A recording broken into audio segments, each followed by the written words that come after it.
तीसरा सवाल है और आपसे कह रहा है, सुनिए ध्यान से, कि सरल कीजिए। क्या कीजिए? सरल कीजिए। देखो हम लोग सरल करते हैं, इन्होंने कठिन बना दिया और तुमको क्या करना है? क्या करना है? सरल करना है। देखो पहला सवाल, पहले सवाल में आपसे कह रहा है 2 की घात कितनी? 2/3 डॉट 2 की घात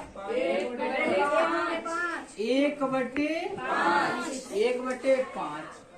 आपको घातांक का नियम बताया था, अगर एक की घात यम हो और एक की घात यन हो, मतलब दोनों के आधार कैसे हों? बराबर। घातें कैसी हों? बराबर। अलग अलग। तो आधार को एक जगह लिखते हैं और उनकी घातें आपस में जुड़ जाती हैं। कहने का मतलब ये होता है, गुणा में घातें जुड़ जाती हैं। समझ गए? भाग में घातें जुड़ जाती हैं। अब देखो यहाँ पर एक की जगह पे क्या लिखा है? 2। इस एक की जगह पर भी 2 है। आधार दोनों के कैसे हो गए? घातें अलग अलग लिखे। तो 2 को एक जगह लिखे और इनको क्या करें? 2/3 लिख दें और प्लस 1 कितना लिख दें? अगर बच्चों ये तुमने ट्रेनिंग कक्षा 8, 7, 6, 5 में ये परिमेय संख्याओं को जोड़ना सिखाया था। तो आइए, अगर यहाँ नहीं हल कर यहाँ ही हल कर लेते हैं। तो ये 2 ऐसे लिखा रहने तो 3 और 5 का लासा कितना होता है? 15। कितना होता है? 15। तो यहाँ पर कितना लिख लो? 15। इसकी गुणा इससे हो जाएगी, 5 और 2 की गुणा 10 प्लस 3 और 1 की गुणा, इसे और हल करेंगे, 2 लिखेंगे और 10 3 कितने और बटे में कितने, यही आपका क्या हो जाएगा? 1/3 की घात 3 और उसकी भी घात कितनी? अब देखो, हमने नियम पढ़ा है। क्या नियम पढ़ा है? कि अगर कहीं पर लिखा हो A/B और उसकी घात कितनी, ये पढ़ा था। तो ये नियम कहता है A की घात यम अलग लिखिए, B की घात यम अलग लिखिए। तो मेरे प्यारे बच्चों, इसको लिख दो 1 की घात 7 अलग और 3 की घात 7 अलग। इतनी बात समझ में आई या नहीं? आ गई। 1 की घात 7 को क्या कहते हैं? एक ही तो कहते हैं। अच्छा, ये फिर से नियम 1 बन गया। क्या नियम बना? 1 की घात यम लिखा हो बच्चों और 1 की घात उसकी घात n हो, तो ये नियम कहता है 1 की घात क्या हो जाता है? इतनी बात समझ में आ गई?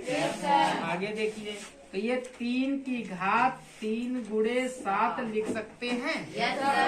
तो 1/3 की घात कितना, यही आपका बच्चों क्या हो जाएगा? 11 की घात बच्चों कितना? 11 की घात कितनी? 1/4। पहले तो नियम समझे। देखो नियम कैसे समझेंगे। अगर कहीं पे लिखा हो 1 की घात यम, बटे में लिखा हो 1 की घात यम, तो भाग है। हमने बता चुके हैं, भाग में घातें तो यम माइनस क्या हो जाएगा? तो देखो 1 की जगह पर 11 है तो 11 लिख दिया। यम की जगह पे कितना है? 1/2 माइनस का चिन्ह है 1/4। 2 और 4 का लासा कितना होता है? 8 नहीं होता, 4 होता है। कितना होता है? 4। गुणा नहीं की जाती।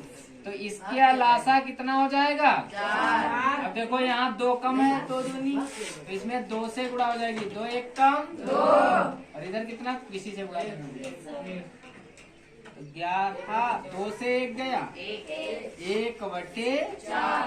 यही बच्चे क्या हो गया? एक सवाल और बचा है, उसे भी लिख लीजिए, फिर उसके बाद काम करिए। ये चौथा खंड कह रहा है 7 की घात कितनी? बोलो कितनी? 8 की घात कितनी? फिर एक नियम देखो पढ़ा था, कौन सा नियम पढ़ा था?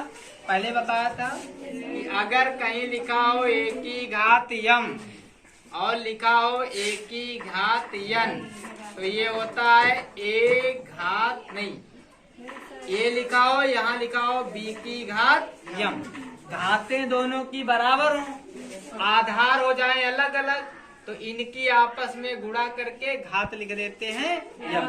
आइए देखते हैं। 7 की घात भी 1/2 है, 8 की घात भी 1/2 है, घातें दोनों की बराबर, इनकी बच्चों क्या करेंगे? गुणा कर देंगे। 7 गुणे 8, उसकी घात बच्चे कितना? 1/2। बहुत अच्छी बात। 7 8 कितने होते हैं? उसकी घात कितनी? यही आंसर, सवाल खत्म।